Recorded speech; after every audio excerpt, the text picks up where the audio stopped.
اللہ اللہ اللہ اللہ اللہ اللہ اللہ۔ اور اسی سلسلے کی ایک کڑی یعنی حضور صلی اللہ علیہ وسلم، میں ابھی اس لیے آپ کو یہ سب سنا رہا ہوں 100 مرتبہ درود پڑھنے کا، پڑھیں گے نا، بولو پڑھیں گے نا، اور ہمارے نبی سے بڑھ کر کمال والا کوئی نہیں، کیونکہ ابھی ویکیشن کا معاملہ، بولو کیا معاملہ؟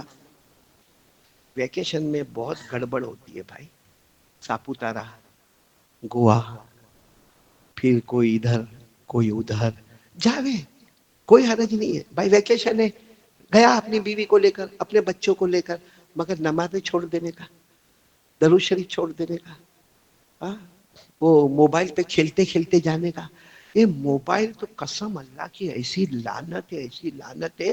میں نے پہلے بھی آپ کو سنایا تھا، یہ راندیر کے قبرستان میں، مورا بھاگل کے قبرستان میں کھڑا تھا، میری امی کی قبر مبارک پر میں فاتحہ پڑھ رہا تھا، میں نام نہیں لوں گا، ایک راندیر کے اللہ کے ولی وہاں آئے اور مجھے کہنے لگے قاری صاحب ایسا لگتا ہے کہ ہمارے لوگ موبائل کا اتنا غلط استعمال کرتے ہیں، ایسا لگتا ہے کہ موت کے وقت کلمہ بھی نصیب نہیں ہوتا ہے۔ تو اب یہ چھٹیوں میں یہی دھندے کریں گے، موبائل، گیم، ایپیسوڈ، زنا، چوری، بدکاری، کہ ہمارا جوان اتنا گندا دیکھتا ہے، جوان تو کیا بڈھے بڈھے لوگ بھی اتنا گندا گندا دیکھتے عورت کو، کپڑے اتار اتار کے عورت کا دیکھتے۔ سچ بتاتا ہوں، جس وقت وہ دیکھتا ہے اگر اس کی ماں آ جاوے اور ماں لے کے اس کا موبائل لے لے وے نا، تو میں کہہ دے وے کاش یہ بچے کو پیدا نہ کیا ہوتا تو اچھا ہوتا۔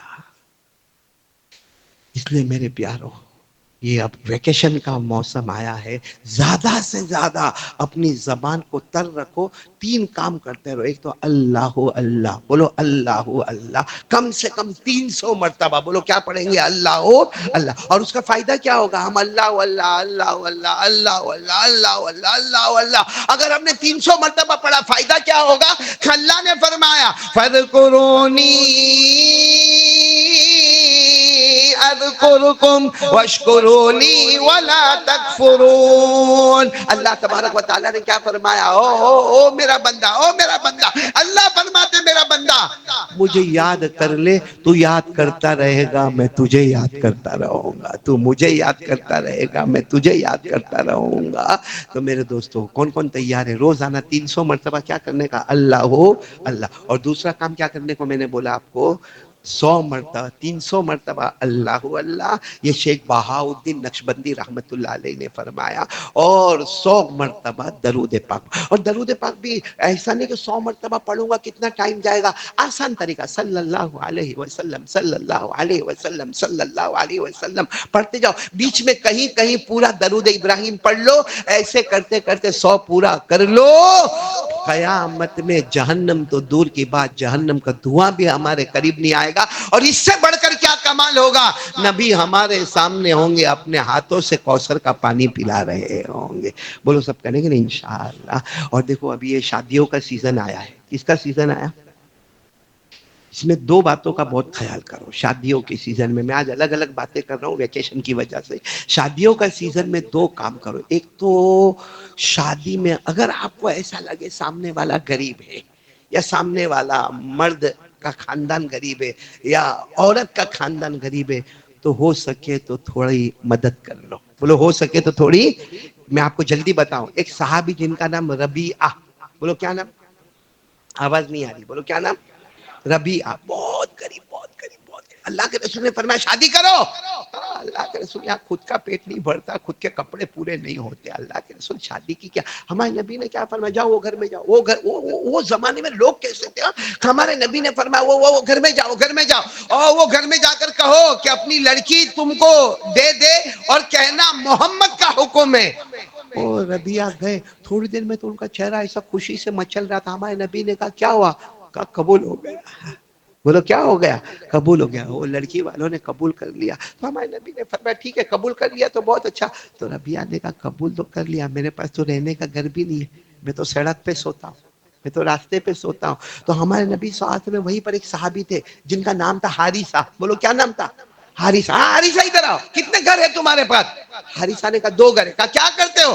کہا ایک گھر میرا اپنا ہے, ایک گھر کو کرائے پہ دینا چاہتا ہوں. کہا وہ کرائے پہ نہیں دینا ہے, آج سے ربیعہ کو اس کا مالک بنا دو. انہوں نے کیا کہا, اللہ کے رسول ٹھیک ہے میں نے گھر ربیعہ کو دے دیا. ہم کو کوئی بولے تو ہمارے نبی نے ربیعہ کو کہا دیکھو بیوی کا بھی بندوبست ہو گیا, گھر کا بھی ہو گیا, اب رہتا ہے مہر کا معاملہ. ایک صحابی بیٹھے, بریدہ تمہارے سونے چاندی کی دکان ہے, ایک گٹلی, ایک کھجور کی گٹلی چاندی کے برابر ان کو ہدیہ دے دو تاکہ یہ اپنی بیوی کو مہر کے طور پر دے دے. بریدہ نے کہا یوں گیا اور یوں لے کر آیا. پھر ہمارے نبی نے فرمایا ابو بکر کپڑے کی دکان ہے, 2 جوڑ ان کے تیار کر دو, 2 جوڑ ان کی بیوی کے تیار کر دو. اور پھر ہمارے نبی نے کہا چلو جمع ہو جاؤ, نکاح پڑھا دیا.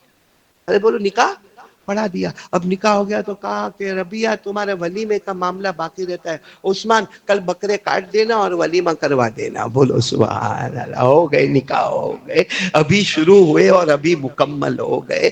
کالی پل میں ایسا سوچنا, یہاں تو لڑائی جھگڑے سے اونچے آوے تو نکاح صحیح ہوئے نا. یہاں تو فکر کیا معلوم ہے, میرے کو کنکوتری نہیں بھیجا تو تیرا باپ نہیں بھیجا تو آ جانا بھائی مسجد میں. لیکن ناک اتنی لمبی رکھا ہوا ہے کہ نہیں آج تو میں جمعہ بھی آ نہیں پڑوں گا, کہیں اور جمعہ. ارے تیرا رشتہ دار ہے. اور ہمارے آقا صلی اللہ علیہ وسلم نے باقاعدہ سننا, باقاعدہ ہمارے نبی بیان کر رہے تھے, بیان کرتے کرتے ہمارے نبی نے فرمایا وہ آدمی یہاں نہیں بیٹھے جو رشتہ داروں سے تعلق توڑتا ہے. وہ یہاں بیٹھے ہی نہیں جو رشتہ داروں سے تعلق توڑتا ہے. معلوم ہے ایک صحابی, وہ لوگ کتنے سچے تھے, کھڑے ہو گئے اور جانے لگے. تھوڑی دیر کے بعد آئے, کہا اللہ کے رسول میں آ گیا, میں میری پھوپھی کے ساتھ ایک زمانے سے باتیں نہیں کرتا تھا, لیکن آپ نے کہا نا کہ وہ نہیں بیٹھے یہاں پہ جو رشتہ داروں سے تعلق توڑے, میں گیا معافی مانگ کے آیا, ابھی تو میں بیٹھ سکتا ہوں نا. ہمارے نبی نے فرمایا اچھا ہوا معافی مانگ کے آئے اور بیٹھ گئے, ورنہ آج جیسے اٹھایا کل قیامت کے میدان میں بھی میرے سامنے سے تمہیں اٹھا دیتا. اس لیے میرے دوستو ایک تو نکاح میں اس کا, اور دوسرا نکاح میں خیال رکھو ہر ایک چاہتا ہے کہ میرا گھرانہ سکھی رہے. بولو چاہتا ہے کہ نہیں چاہتا؟ ارے ہاں بولو نا جلدی, وقت بہت کم ہے. سکھی چاہتے ہو نا؟ میرے دوستو آپ نے دیکھا ہوگا کہیں کہیں نکاح میں کروڑوں روپے خرچ ہوتے. کتنے؟ کوئی دبئی جا کے نکاح پڑھواتے, کوئی باہر جا کے کروڑوں ابجوں روپے. منڈپ لگتا ہے نا, منڈپ لگتے لگاتے لوگوں کو کھانا کھلاتے کراتے 1.25 کروڑ کا خرچ ہو جاتا ہے. آپ 15 دن کے بعد سنو گے کہ میاں بیوی میں بہت جھگڑا ہوتا ہے. کیوں؟ ہمارے نبی نے جو فرمایا نا اس پر غور کرنا. ہمارے نبی نے فرمایا وہ نکاح میں برکت, بولتے جاؤ سبحان اللہ, وہ نکاح میں رحمت, بولو سبحان اللہ, وہ نکاح میں مغفرت, بولو سبحان اللہ, وہ نکاح میں میاں بیوی میں بہت محبت اور سکون, بولو سبحان اللہ. کون سا نکاح؟ ہمارے نبی نے فرمایا آدم النکاح برکتا ایسرہ مؤنہ. ہمارے نبی صلی اللہ علیہ وسلم نے فرمایا وہ نکاح برکت والا, وہ نکاح رحمت والا, وہ نکاح مغفرت والا, وہ نکاح محبوبیت والا, وہ نکاح میاں بیوی کے نیک اولاد والا, وہ نکاح میاں بیوی میں بہت پریم اور محبت والا, جہاں روپیہ پیسہ کم خرچ کیا گیا ہوگا, جہاں روپیہ پیسہ کم خرچ کیا گیا ہوگا. اس لیے میرے پیارو آج نکاح ہونے والے آپ لوگ بھی سب شادی والے بیٹھے ہوں گے, ہاں بولو نا, کر کے کو بیٹھے ہو, شادی والے بیٹھے ہوں گے. دیکھو گھر میں چین سکون چاہیے نا. میاں ہمیشہ یہ سوچ لیوے کہ میں بیوی کا حق ادا کروں گا, اور بیوی سوچ لیوے کہ میاں کا حق ادا کروں گا. لیکن ہمارے ہاں الٹا ہے. کیا معاملہ ہے معلوم ہے؟ شوہر کیا بولتا ہے, وہ میرے کو کون سا پوچھتی ہے تو میرے کو اس کو پوچھنے کی کیا ضرورت ہے. اور بیوی کیا بولتی ہے, پورا دن باہر منہ مارتا ہے, گھر میں آوے تو میں اس کو سدھار دوں گی نا. میرے دوستو حدیث پاک میں لکھا ہر شوہر سوچے میرے کو بیوی کا حق ادا کرنا ہے, وہ ادا کرے کہ نہ کرے. بیوی سوچے مجھے شوہر کا حق ادا کرنا ہے, وہ کرے نہ کرے. ہمارے نبی فرماتے اگر میاں بیوی ایسے سوچ لیں گے, اللہ فرماتے کوئی کرے نہ کرے میں تم دونوں کا حق ادا کروں گا. وہ معلوم ہے ایک مرتبہ حضرت علی, بولو کون حضرت, جلدی سننا, حضرت علی اپنی بیوی کے پاس ہے. بیوی کا نام, اور کیا کہا معلوم, فاطمہ آج تک تم نے مجھ سے کچھ مانگا ہی نہیں. فاطمہ اپنی شادی کو کتنے سال ہو گئے, تم نے کچھ مانگا ہی نہیں. ہماری بیوی نے بھی نہیں مانگا ہوگا نا ہم سے کبھی, عثمان بھائی.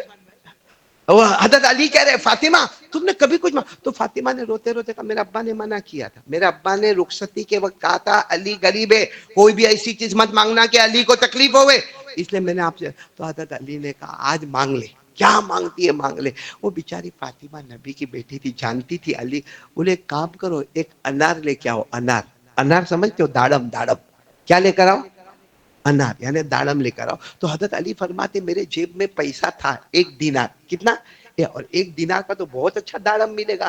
تو حضرت علی رضی اللہ تعالیٰ عنہ کہتے ہیں میں یوں گیا بازار میں اور اتنا شاندار میں نے انار لیا، وہ عربی انار جس کو عربی میں رمان کہتے ہیں، رمان کہتے ہیں، وہ انار لیا اور اتنا خوش آیا کہ فاطمہ نے زندگی میں پہلی مرتبہ انار مانگا۔